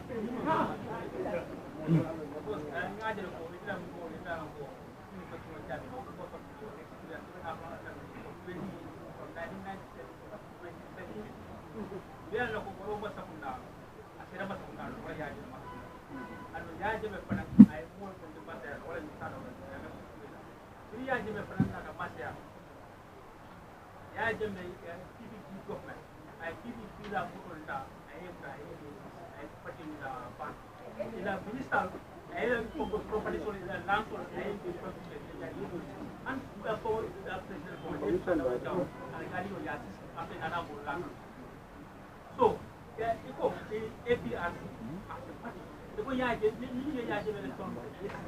yes, they will want to understand that, but APRC as a party has been put on the money because APRC was contributing for that vehicle.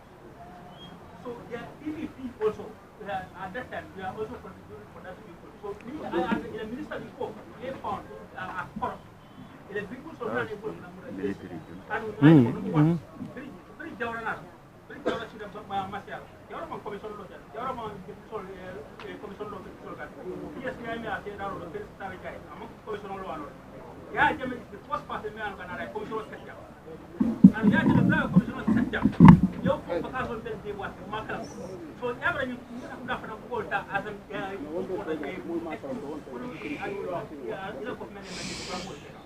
ila nyini karo kumata bak mbasini ya ko nyin kayto yalon jawara independent o sindi nga bondi tubabulu bulu akata prime minister ti wotumo gofuno bembulu bar jawara la man sakunda kono commissioner lota jele ka kuul kiskis commissioner manke tanate commissioner kalol ka kuul kiskis iko yaya jamme PPP la fengol 6 le yela motol 6 le ye fenke yeta sai ningata baro man sakunda fana nata ni APRC la fengol 6 ye ya jamme la fengol 6 o manga nakala tanate nganta ite ko ye motol tuje bawo umuntu la fonkol le patiol tamwote yala if man kukri no understand yaya jamme nata kidol kabira sita nkanyi luwal min be fugante ya be suspend patiol be banta man sakunda katama dikril la wolem ake ayke kido luwate keri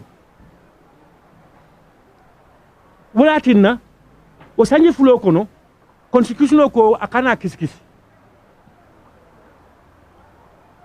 so ito lala ko baro man na kidola baro na tala luwal be kering so wo luwate gata tamala walla nimmo nata misal fe mi e baro bondi misal fe alman tankal lala kesola abe constitution o banna abe kolle luwa ku defola e min fo dole be kala so wala mu difference woti nganta mi understand e kamin fo ko anu wato fo mu AFPRC leti Armed Forces Provisional Ruling Council o manke APRC wato kidole kadiam molle kadiam mini ye niela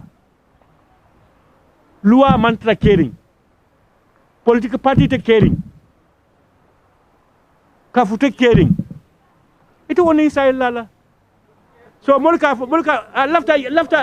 lafta yo je fam donko ya mira ko APRC lem wo wato anante fa on kando la julol la ite fanan ke dongo jolo na trebe ibe menta momolem itolle be kering that anyway I tara dawda yamoy iko kule taleketa these basic things happen iko constitutional suspend e political ban ye bodal nim fonkol be sorong ye la council londi ikadi itol fawla luwa katama wala fuganning mbe mur la constitutional rule so ite la nola ngani mamo ite folola nka moy dul fonka fu anila audio to ha APRC kolu ifele kam fata itule jawara la fonkol tagane fonkol fenke ganne ifele yakate yalo molkat yamu kam fa juso you know APRC came into being kabring constitution loi mursona kato buntanta mol diamuta aketa bagani wo bekela 94 fu gani wo bekela wo manke wati timi yalon ko APRC lem waram molem o wato constitutional man constitutional ibukaf ko nyin kata ten constitutional ya suspend ya bondil ya landi aside so ndiko encore fo andu wato for 94 APRC man soto APRC soto da in July 22nd 1996 wato la create so wato be APRC man soto molukam yalo molukam ibe kam faring kamale imang nyabotam fe because nga minke ta kenol yalo mimbe mol fe nyol APRC minke jang ati mota kenola honestly I'm telling you see leadership and development is about commitment nganiyo nduka mol solo mi yalo ko ke mire kungol damalla ni how to make money at the expense of mi mambala fa so te mol maranol ibe bala far soto la hadama dingoli and you know there is a time in leadership that you must be a dictator. There is a time, even in a democracy. Go to Trump here be. He's imposing his will basically on the American people as president with all their democracies. So, but what is important for us is, let it be for the best interest of the people. So, coming for Yentola Motolta, Mata Tonyakan, Lua, Lua Tinya, Yata, Kitty Boom for a Wolfco, Lua Tinya, Tonya Tije, Ulat Nantulkaf.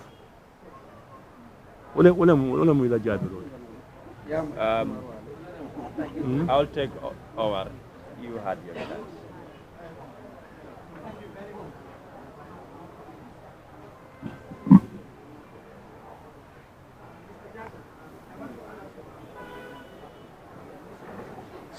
We are not hearing. Listen. Come closer. And the voice of God. I just want to ask you about this misconception about the return of jamming.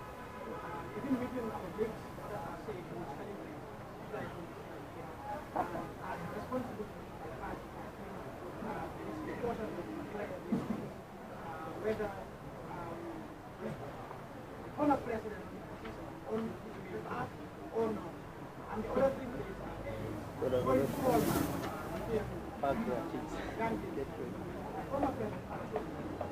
Gambia doesn't matter how many crimes he committed, he has the right to come back to this country.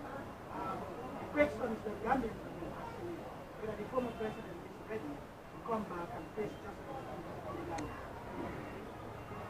Yeah, to clear the doubts about people are saying he may be here to celebrate the July 22nd, etc. That's the most irrelevant thing that one can bother yourself to answer, for me, personally. Somebody, anybody can say, Caribbean Sama, celebrate. What is bad about that?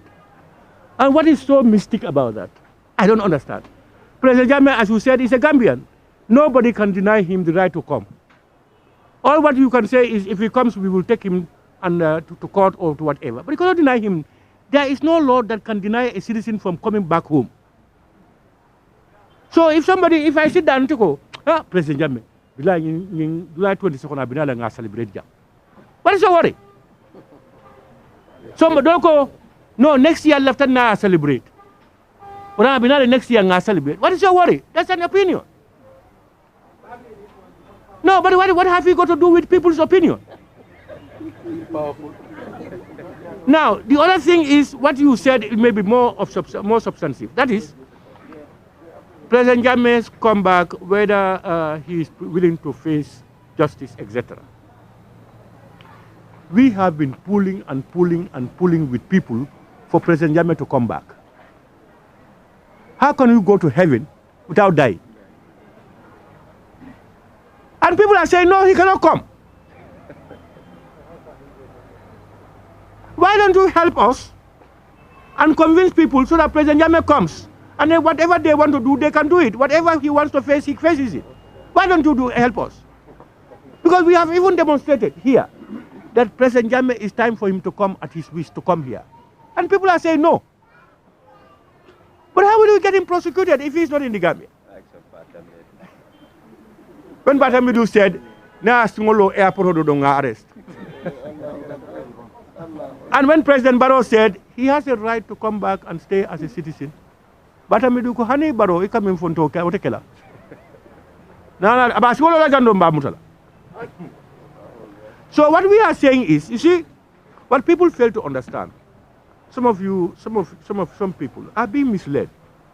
People are being misled. I can swear to the Holy Quran and even touch the Quran and swear, billahi wallahi tallahi, Yaya Jammeh loves Gambians more than most of these so-called leaders. Wallahi billahi tallahi.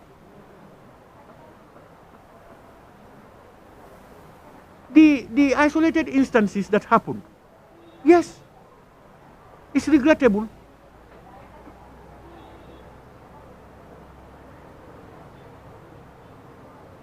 But should that deter us from moving forward?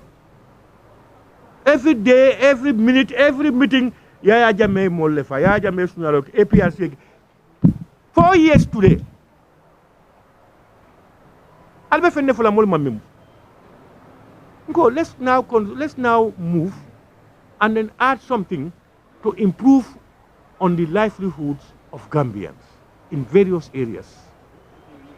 That would help us. Education is at its lowest now. It's not even affordable. You cannot talk about health. Security is at its weakest. You can talk about a lot of things. Why don't we, these are the things we deserve. Crying over spilled milk is not what we are. A group of disgruntled people who don't want to see APRC or Yaya Jammeh here because of their own acts. Those people, they can do anything to prevent Yaya Jammeh from coming.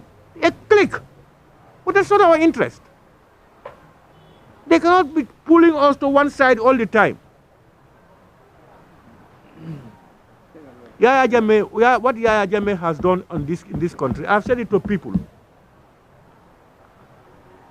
Colonial masters and the PVP 30 years, they only had 12 high schools in this country. 12.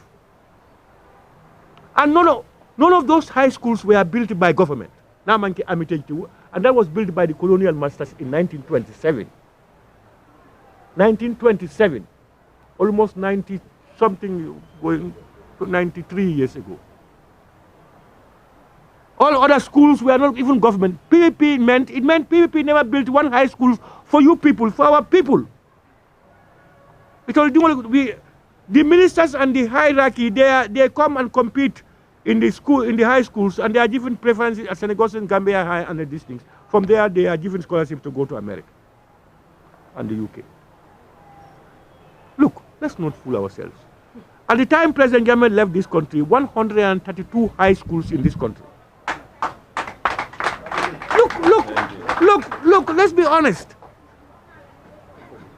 With all the high schools, he is able to ensure that we have free education up to secondary level. When he started the University of the Gambia, the doubting Thomas said, no, it's not going to work. A lot of things. It's one of the lead institutions in the sub-region. And do you know that most of those people who went to the university would not have had the opportunity if there were no changes? They were the sons of very poor farmers. And that 90% of them were on scholarship. Look, even to talk about electricity alone, if you go to some of our villages and knock the ground and the old parts come out, they will not recognize their village. Honestly, I'm telling you. Miracles happen in the Gambia. Look at the you know why land is so expensive? Before, when you go to Kartong and Gunjur and Sanyang, you just go with Colonel, they give you land. Now you don't pay $300,000-$400,000, you cannot get 20 by 20. Because they have light, they have electricity, they have roads, they have water. So a lot of things happen in this country. We must appreciate it. And we are even proud to be Gambians. Gambia is better recognized and known and respected. These are the facts. Like it or dislike it. And for you youths, Yaya Jammeh spent his life for Gambian women and youths. Now, all what he is doing, all what we are talking about, you know why Yaya Jammeh was voted in 1996? Because his 2 years, what he did were so impressive. He did a lot in 2 years. Under a military government, isolated by the West. So what we are saying, for us, we know that some of us, the Western educated people, some tribal, some other things, what I would advise is always our interest, Gambia's interest, which includes your interest, not the interest of Abakari. Let's not allow to be used as before. Never, never.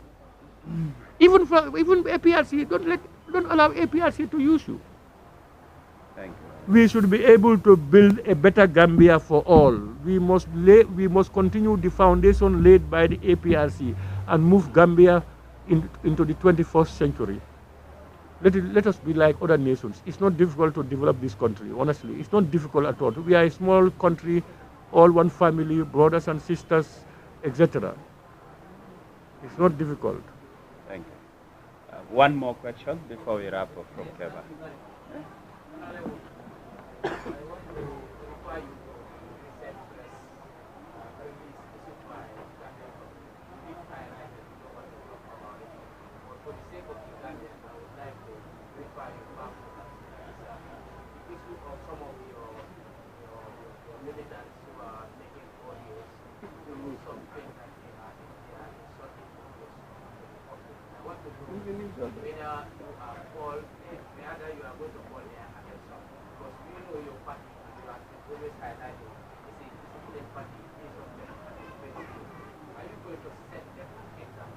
Yeah. Are you going to condemn such and also to reduce maybe other people may not emulate what they are doing? You see, that's why when we were talking last time, and even at the beginning of I said, you see, when we say there is freedom and democracy and all these things, we as a party will say sometimes it's selective.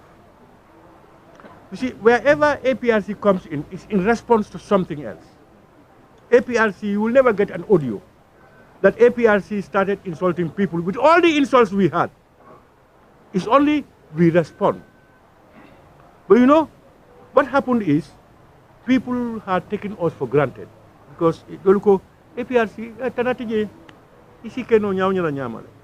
that's the belief. And that's why I started this thing with those salient facts. That is enough is enough. Imagine Madi Jobate and his people taking people to court for what they are saying. We are saying it's a threat. We will deal with them.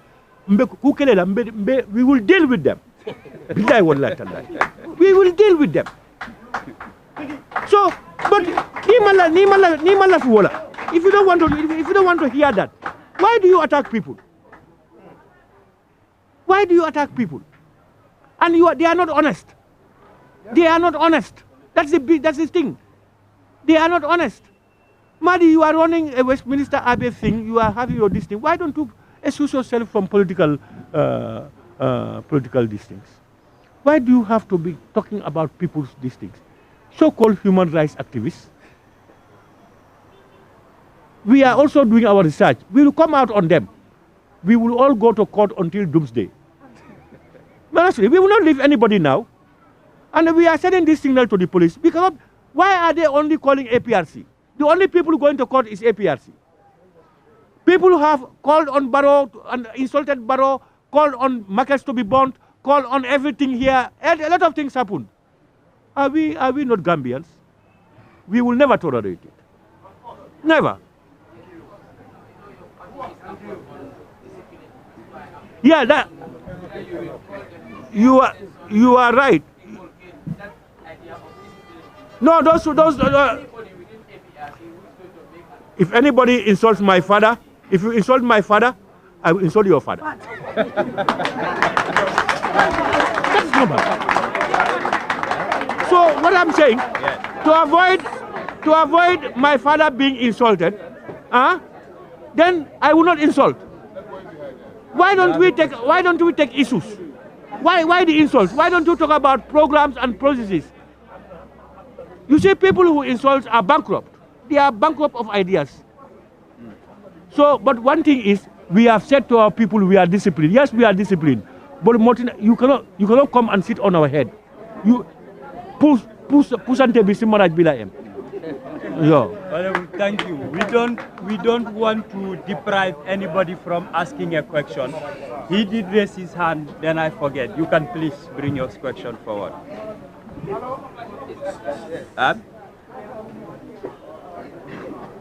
Mamos TV. But I'm not hearing. Usman A. Marong from Mamos TV. Yeah. Accomplished.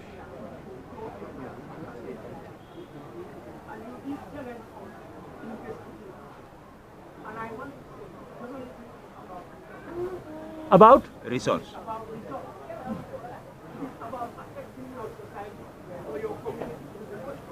Can I make a correction, please? I did not say you are anti-APRC. I said some of you Complicit. are complicit in the issues.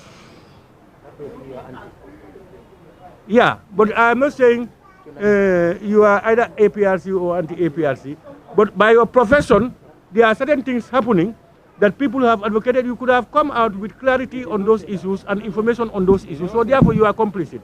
As other political parties in the coalition are complicit. They took us all to this level. Yes, go ahead now. Yeah.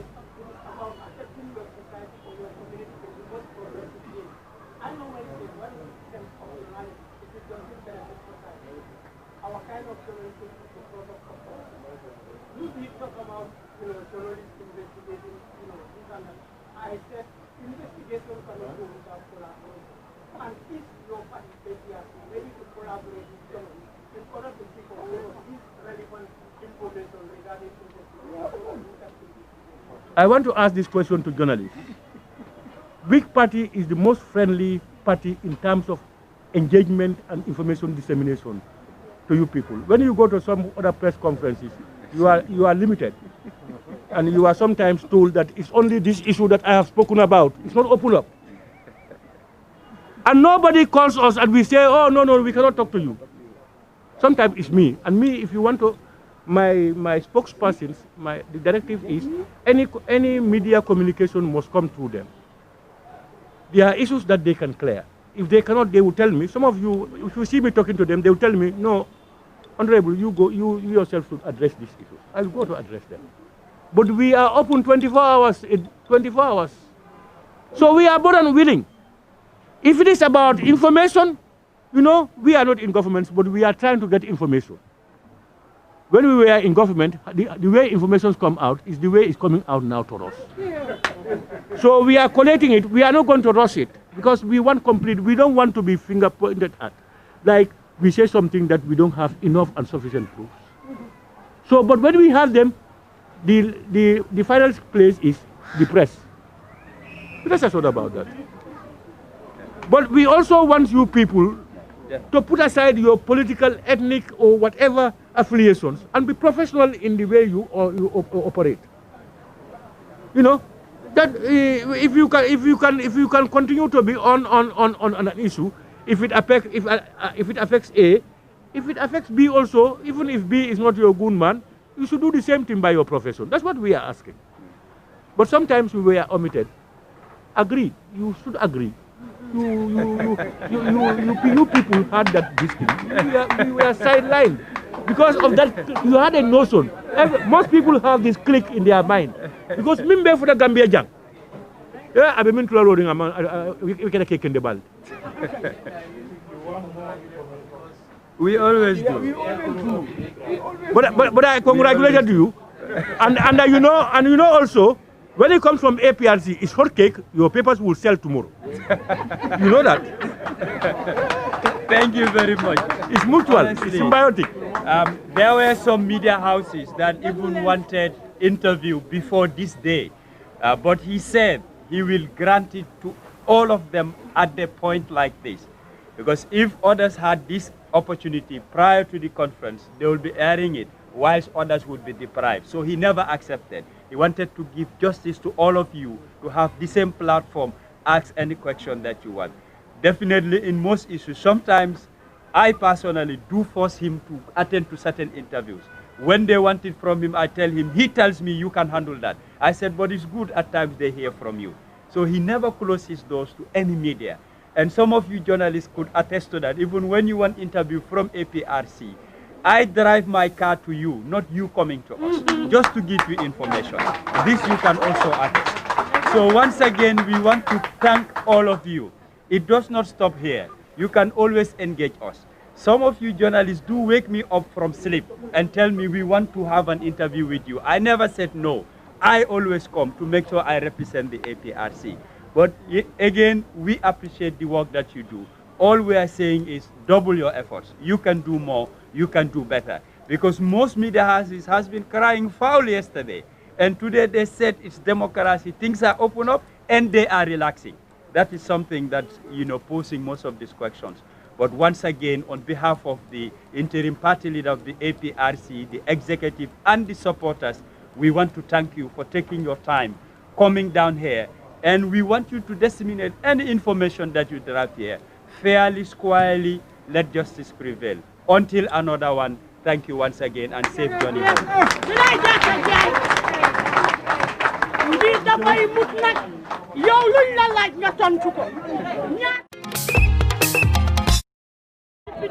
Yow